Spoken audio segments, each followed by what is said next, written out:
Saudara-saudari yang kami kasihi di dalam Tuhan Yesus Kristus, walaupun kita tidak datang secara bersama-sama di dalam rumah gereja ini, tetapi dari dalam rumah kita masing-masing, kita menghubungkan hati kita untuk beribadah kepada Tuhan.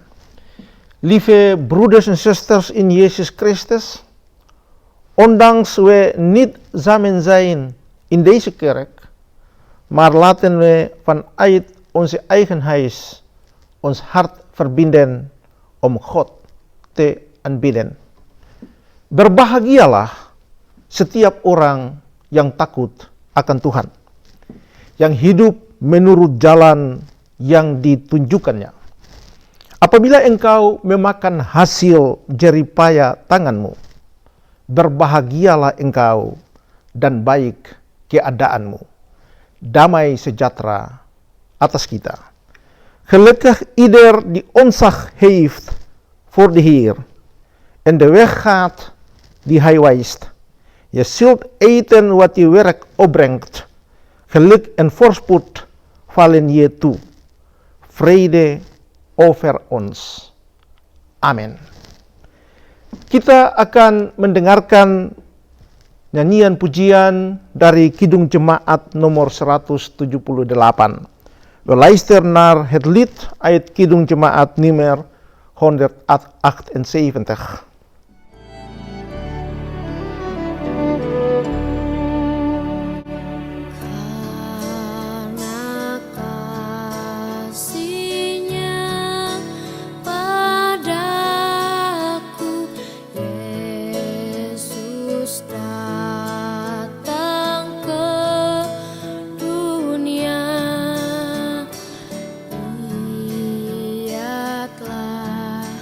Memberi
We gaan nu luisteren naar het woord, die genomen is uit Markus 1, vers 40 tot met 45. Kita akan mendengarkan pembacaan firman yang untuk minggu ini diambil dari Markus 1 ayat 40 sampai 45. Karena itu kita berdoa minta tuntunan Roh Kudus. Daarom laten we bidden om de hulp van de Heilige Geest vragen. Mari kita berdoa. Ya Bapa, setiap waktu kami memerlukan firman-Mu untuk menjadi pegangan dan petunjuk bagi jalan-jalan hidup kami. Karena itu walaupun secara terpisah dan melalui ibadah online ini, kami akan baca dan dengar firman-Mu. Kami mohon Bapa, penuhilah setiap hati daripada kami semua yang mengikuti ibadah online ini dengan kuasa Roh Kudus-Mu, supaya bagian firman yang akan kami baca dan dengar itu dapat kami mengerti, yang bisa memberikan kekuatan, yang bisa memberikan keteduhan hati kami menghadapi segala realitas kehidupan yang saat ini kami alami. Bersabdalah kepada kami Bapa, karena kami siap untuk mau baca dan dengar akan firman-Mu. Di dalam Kristus, firman yang telah menjadi manusia, kami berdoa memohon Roh Kudus dari Bapa kami. Amin. Jemaat yang dikasihi oleh Tuhan Yesus Kristus, pembacaan Alkitab pada hari ibadah ini terambil dari Markus 1 ayat 40 sampai dengan 45 dan bunyi demikian. Yesus menyembuhkan seorang yang sakit kusta. Seorang yang sakit kusta datang kepada Yesus dan sambil berlutut di hadapannya, ia memohon bantuannya. Katanya, "Kalau engkau mau, engkau dapat mentahirkan aku." Maka tergeraklah hatinya oleh belas kasihan. Lalu ia mengulurkan tangannya, menjamah orang itu dan berkata kepadanya, "Aku mau, jadilah engkau tahir."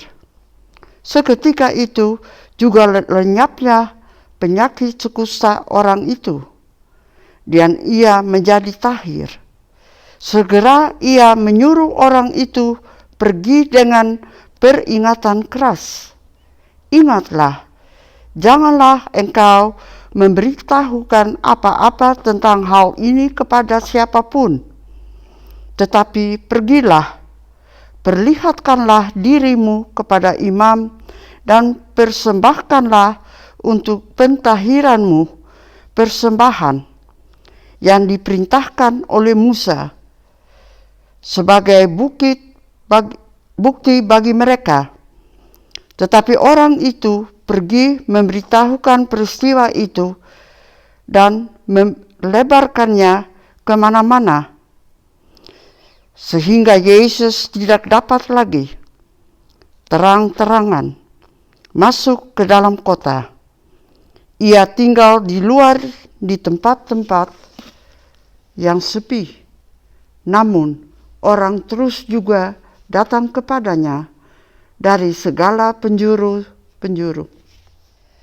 Geliefde gemeente in Jezus Christus, de schriftlezing voor hedenochtend is genomen uit het Nieuwe Testament, het evangelie naar Markus, hoofdstuk 1, de versen 40 tot en met 45, en die luidt als volgt. Er kwam iemand naar hem toe die aan huidvraat leed. Hij smeekte hem om hulp en zei, terwijl hij op zijn knieën viel, "Als u wilt, kunt u mij rein maken." Jezus kreeg medelijden, stak zijn hand uit, raakte hem aan en zei, "Ik wil het, word rein." En meteen verdween zijn huidvraat en hij was rein.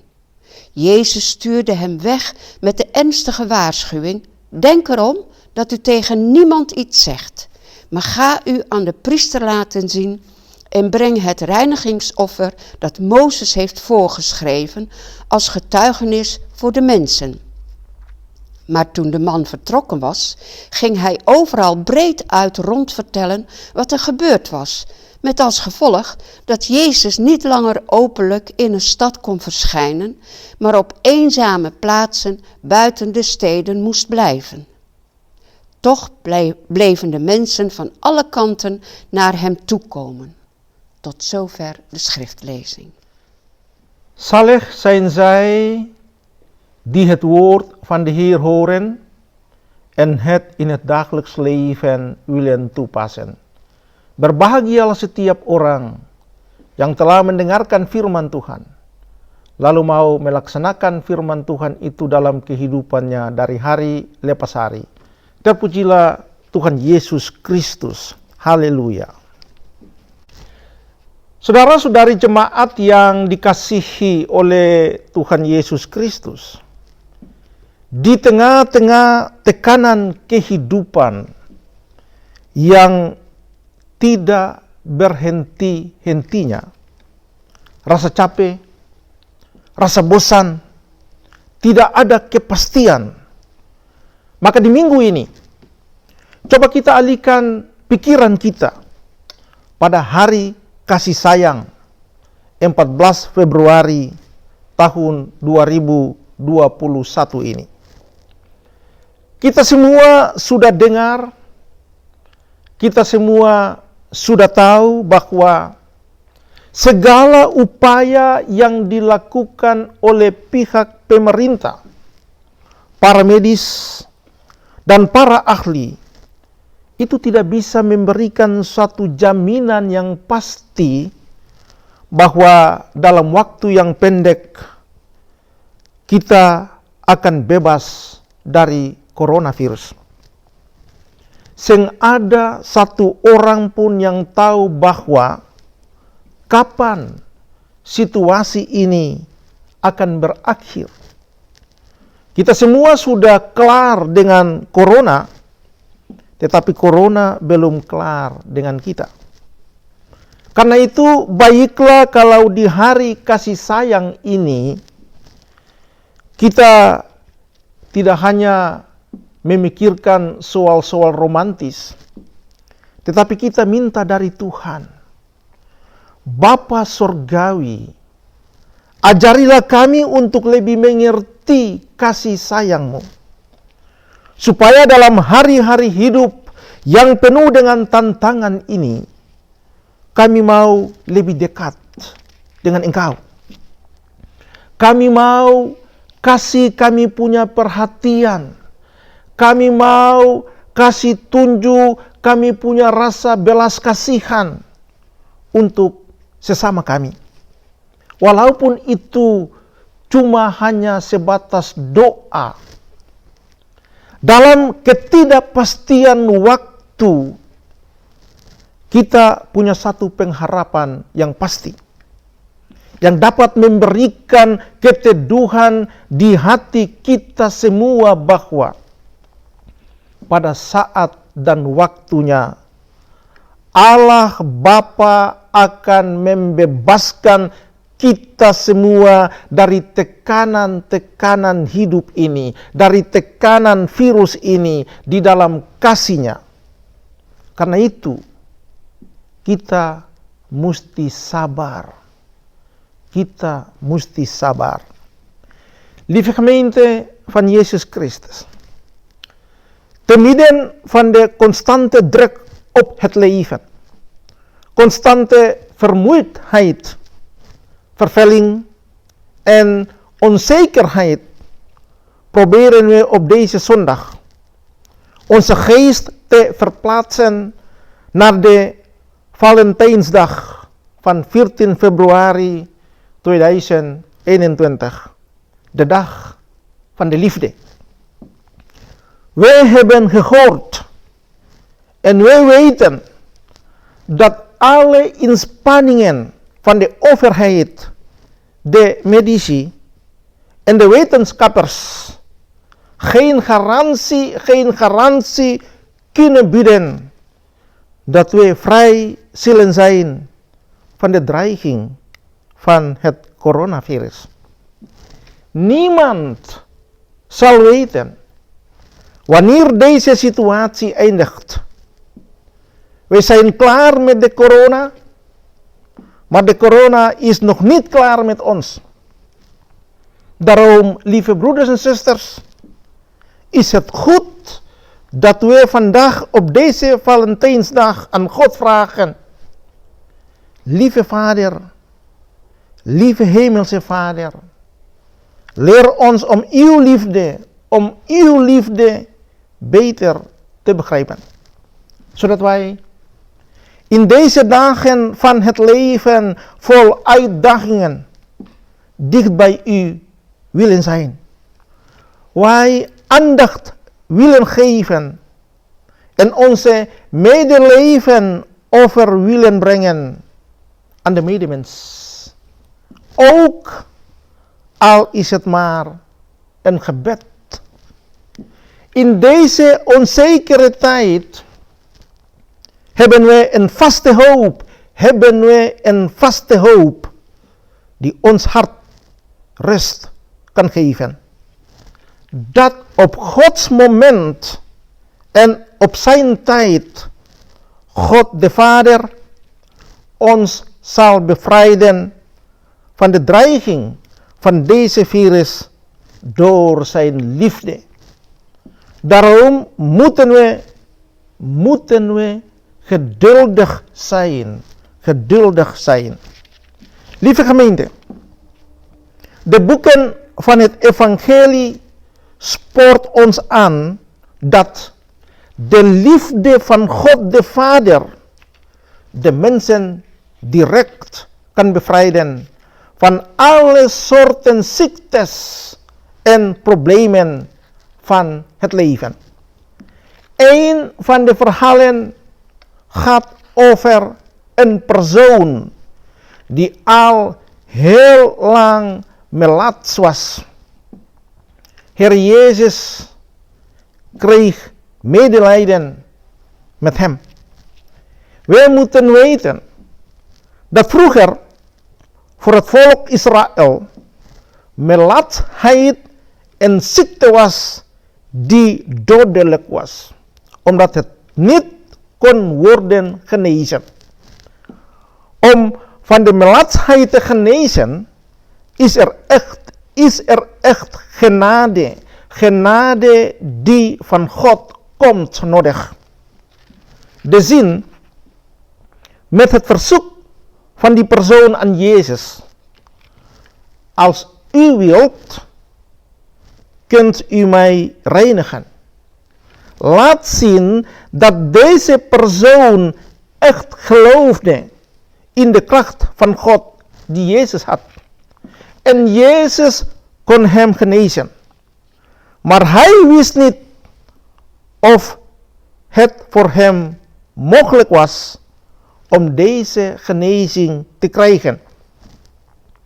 Hij geloofde echt in de kracht van God, maar hij had genade van Jezus nodig. Daarom smeekte hij en knielde hij voor Jezus. De Heer Jezus wist dat naast de behoefte om die persoon fysiek te genezen, er ook behoefte was om hem geestelijk te genezen. Eigenlijk kon met slechts één woord die persoon van zijn melatsheid genezen worden.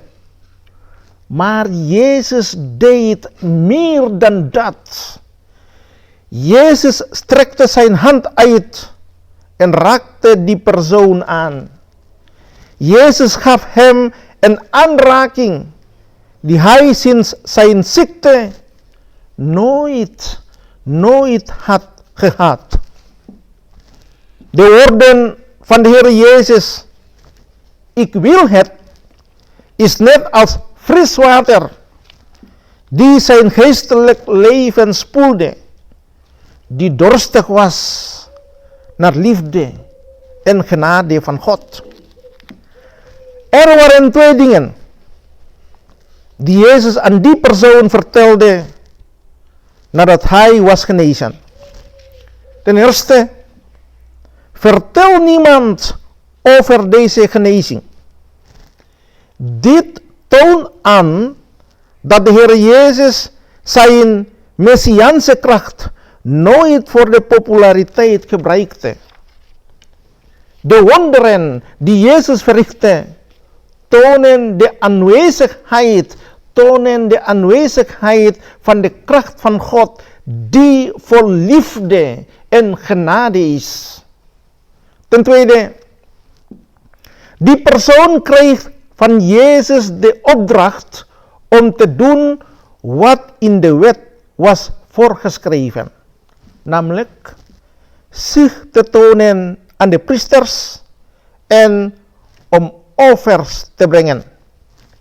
Dit werd gedaan als een uiting van respect voor de Torah. Omdat de Heer Jezus tijdens zijn heilswerk de Torah nooit overtrad.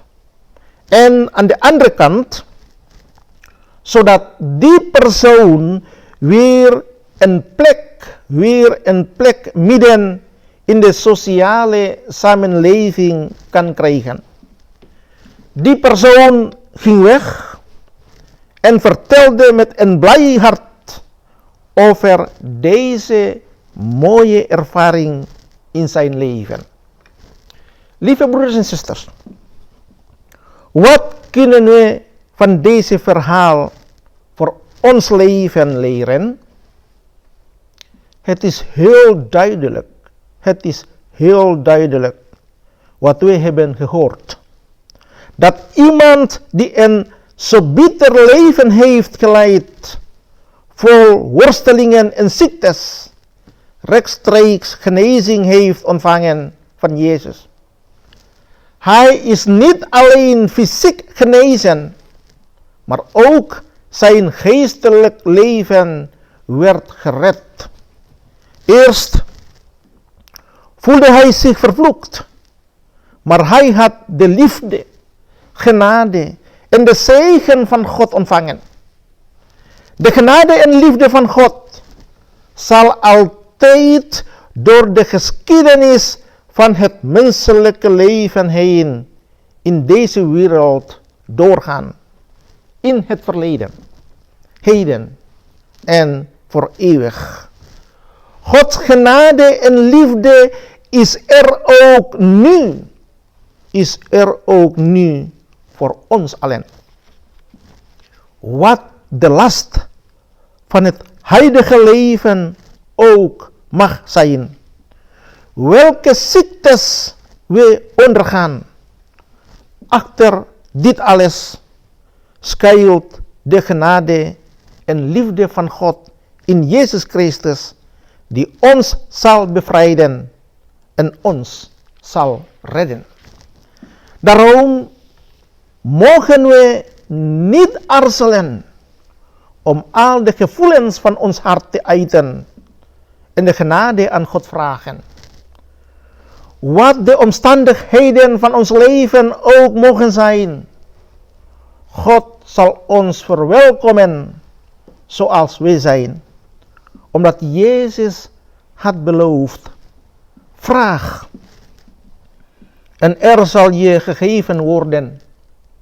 Zoek en je zult vinden. Klop en er zal voor je worden open gedaan. Wat belangrijk om te onthouden is, als we iets aan God de Vader vragen, doe dat niet zomaar, maar doe dat gebaseerd op het ware geloof. Dat de Vader in Jezus Christus in staat is om alles wat we voelen aan kan. Vroeg of laat, maar het is zeker. twijfel nooit. Twijfel nooit aan de kracht van God, onze Vader. Daarom is de geloofservaring van de melaatste man, die Jezus om genade kwam vragen, een voorbeeld voor ons allemaal. God, onze Vader, in de Heer Jezus weet echt alles wat we nu meemaken. God de Vader blijft altijd, God de Vader blijft altijd van ons houden. Daarom roept Jezus ons allemaal. Kom naar mij. Jullie die vermoeid zijn en onder lasten gebukt gaan, dan zal ik jullie rust geven. Saudara-saudari yang dikasihi oleh Tuhan Yesus, kitab Injil-Injil memberikan petunjuk kepada kita bahwa dalam kasih Bapa, Tuhan Yesus dapat bertindak secara langsung untuk membebaskan manusia dari segala macam persoalan-persoalan kehidupan dan menyembuhkan setiap orang dari berbagai kesakitan. Salah satu dari cerita-cerita itu adalah tentang seseorang yang sudah sekian lama mengalami penderitaan karena penyakit kusta, yang mendapat belas kasihan daripada Tuhan Yesus. Perlu kita ketahui bahwa bagi orang-orang Israel tempo dulu, penyakit kusta merupakan salah satu penyakit yang mematikan karena tidak bisa disembuhkan. Dan untuk menyembuhkan penyakit kusta itu sungguh-sungguh memerlukan belas kasihan di dalam anugerah yang berasal daripada Tuhan Allah. Dan kalau kita dengar, kita baca kalimat permohonan dari si penderita kusta kepada Yesus, kalau engkau mau, engkau dapat mentahirkan aku, menunjukkan bahwa orang itu sungguh-sungguh percaya, dia percaya kepada kuasa Allah yang ada di dalam Yesus Kristus. Dia percaya bahwa Tuhan Yesus dapat menyembuhkannya. Namun dia tidak tahu. Dia tidak tahu apakah dia dimungkinkan untuk memperoleh kesembuhan itu. Dia sungguh-sungguh percaya akan kuasa Allah, namun dia harus mendapatkan belas kasihan daripada Yesus. Karena itu dia memohon sambil bertelut di hadapan Yesus. Tuhan Yesus tahu bahwa di samping kebutuhan untuk sembuh secara fisik, si kusta itu juga mempunyai beban dan kebutuhan rohani yang besar. Sebenarnya, hanya dengan satu kata saja, orang yang sakit kusta itu sudah bisa disembuhkan. Tetapi Tuhan Yesus melakukan lebih daripada itu, lebih daripada apa yang dia minta. Tuhan Yesus mengulurkan tangannya dan menjamah orang itu. Kepada si kusta itu Yesus memberikan suatu sentuhan yang tidak pernah dia rasakan, yang tidak pernah dia peroleh sejak dia mengalami kesakitan itu. Perkataan Tuhan Yesus, "Aku mau," telah memberikan air sejuk bagi kehidupan rohaninya yang haus akan kasih, yang haus akan anugerah Allah. Ada dua hal yang disampaikan Yesus kepada orang itu setelah disembuhkan atau ditahirkan. Yang pertama, jangan memberitahukan peristiwa pentahiran ini kepada siapapun juga. Ini menunjukkan kepada kita bahwa Tuhan Yesus tidak pernah menggunakan kuasa mesianiknya untuk popularitas. Mujizat-mujizat yang dilakukan oleh Yesus menunjukkan kehadiran kuasa Allah yang penuh kasih, kehadiran kuasa Allah yang penuh dengan belas kasihan.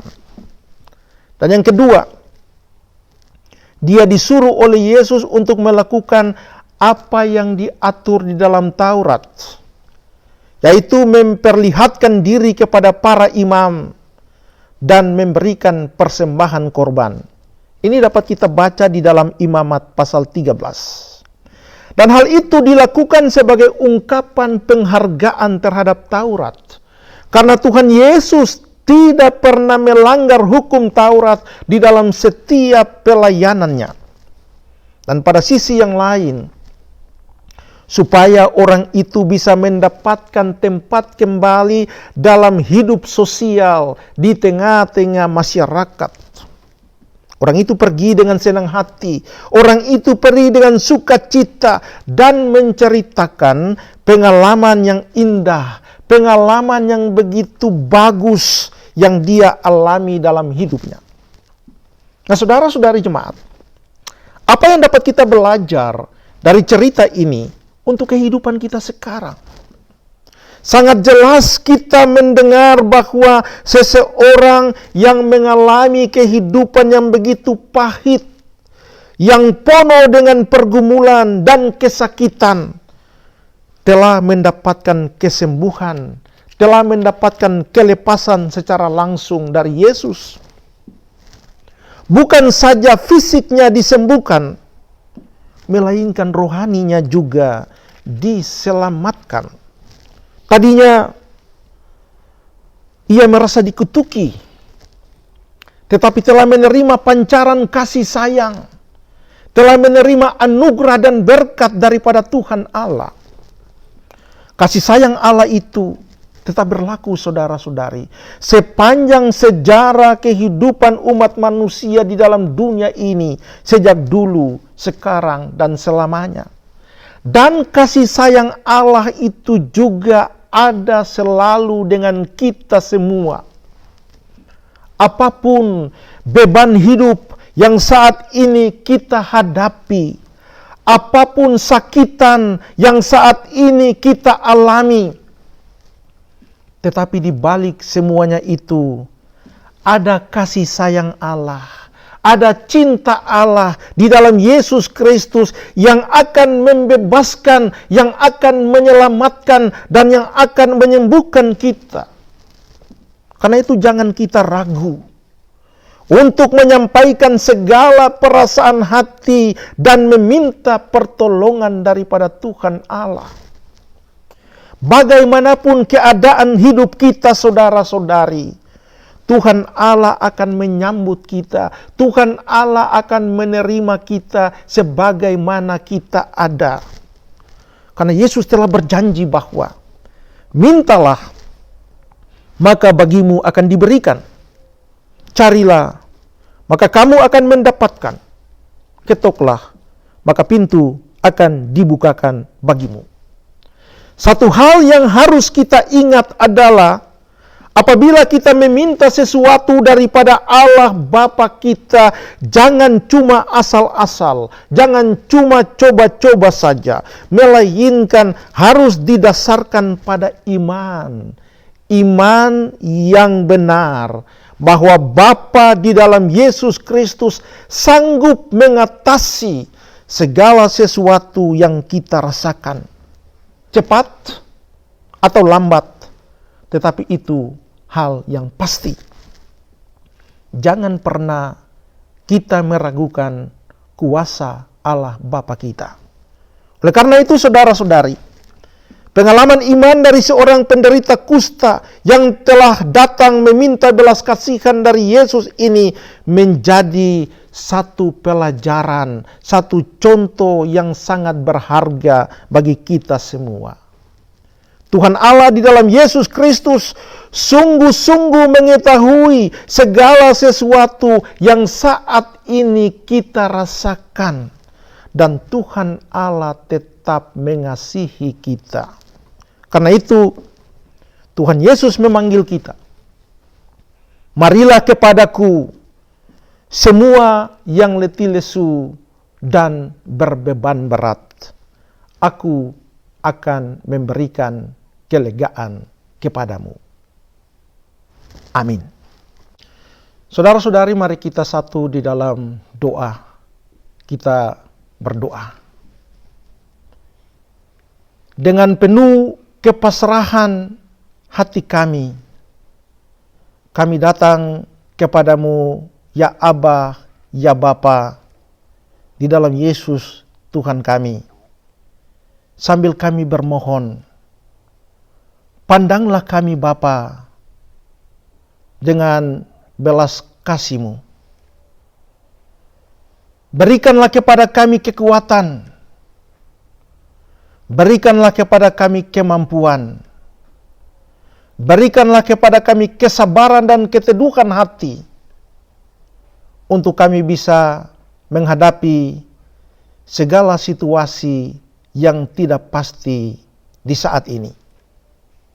Kami percaya bahwa kuasa-Mu lebih besar daripada segala kuasa di dalam dunia ini. Kasih-Mu yang menyelamatkan lebih kuat daripada belenggu dosa. Oleh karena itu Bapa, dalam iman kami bermohon, nyatakanlah kehendak-Mu untuk menyelamatkan umat manusia dan dunia ciptaan-Mu ini dari berbagai malapetaka. Ancaman dari virus yang saat ini mengancam kehidupan manusia. Kiranya kami mendapatkan kemurahan Bapa untuk kami keluar dari segala situasi ini. Saudara-saudari kami yang berada di dalam kesakitan oleh karena terjangkit penyakit COVID-19 ataupun sakitan-sakitan yang lainnya yang ada di dalam pelayanan secara medis di rumah-rumah sakit maupun yang ada di rumah-rumah masing-masing. Bapa, kasihanilah mereka semua dengan kemurahan-Mu yang baik itu, supaya dalam seluruh proses perawatan medis kuasa Allah mengalir dan mereka bisa mendapatkan kekuatan dan kesembuhan yang bersumber daripada Bapa. Tidak ada satu orang manusia pun yang bisa memberikan yang terbaik. Kami hanya dapat melakukan apa yang dapat kami lakukan dalam hidup kami untuk sesama kami.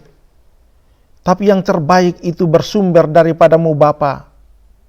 Dengan demikian, dalam situasi ini, karuniakanlah itu kepada kami juga. Ya Aba, ya Bapa kami berdoa memasrahkan seluruh umat manusia di dalam dunia ini. Di dalam segala keadaan yang dialami, kiranya pertolongan, pemeliharaan dan perlindungan daripada Bapa menjadi bagian milik mereka. Secara khusus, anak-anak cucu di negeri ini, anak-anak cucu Maluku di negeri ini, Bapa ada dengan kami. Buatlah kuasa-Mu untuk menjadi pelindung, menjadi kota benteng kehidupan kami, supaya dalam segala situasi yang kami hadapi, Bapa ada dengan kami. Secara khusus kami memasrahkan pergumulan hidup saudara-saudara kami di Moordrecht, dengan keadaan-keadaan yang saat ini mereka hadapi. Bapa, rangkulah mereka dalam kuasa-Mu. Alirkanlah kemurahan-Mu untuk memelihara dan melindungi mereka semua, supaya sakitan yang saat ini menimpa saudara-saudara kami di Moordrecht itu dapat diselamatkan anak-anak kesayangan-Mu dari segala penyakit yang ada berlaku ini. Kiranya cinta kasih Bapa mau mengalir di tengah-tengah kehidupan saudara-saudara kami yang ada di Moordrecht maupun kami semua. Lalu pengalaman indah yang sudah boleh kami dengar dalam cerita kasih sayang Yesus yang menyembuhkan seorang yang mengalami sakitan kusta ini, kiranya menjadi satu pelajaran untuk kami tetap pasrahkan hidup kami dan meminta belas kasihan yang bersumber daripada Bapa. Demikianlah doa kami yang boleh kami sampaikan kepadamu Bapa di saat ini. Dalam ketidaksempurnaannya, tapi kami yakin Bapa dengar dan Bapa mau menjawab kami dalam kehendak kasih-Mu. Kami mau menyempurnakan doa ini dengan doa yang Tuhan Yesus ajarkan kepada kami semua. Demikian. Bapa kami yang di surga, dipermuliakanlah kiranya nama-Mu. Datanglah kerajaan-Mu, jadilah kehendak-Mu.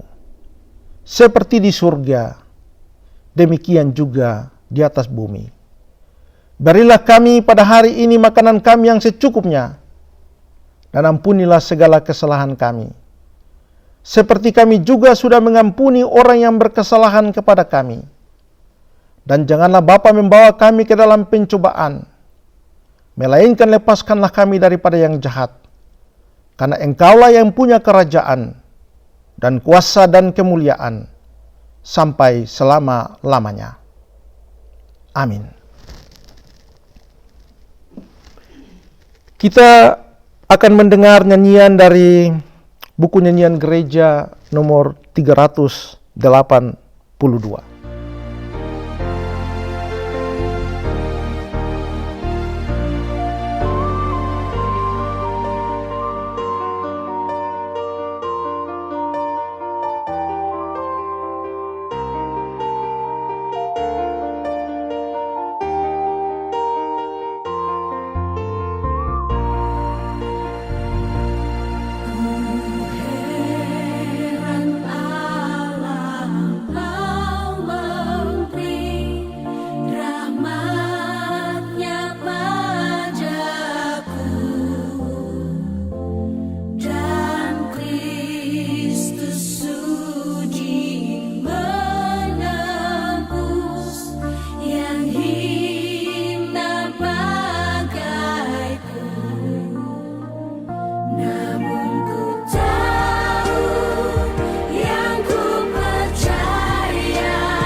Saudara-saudari kekasih,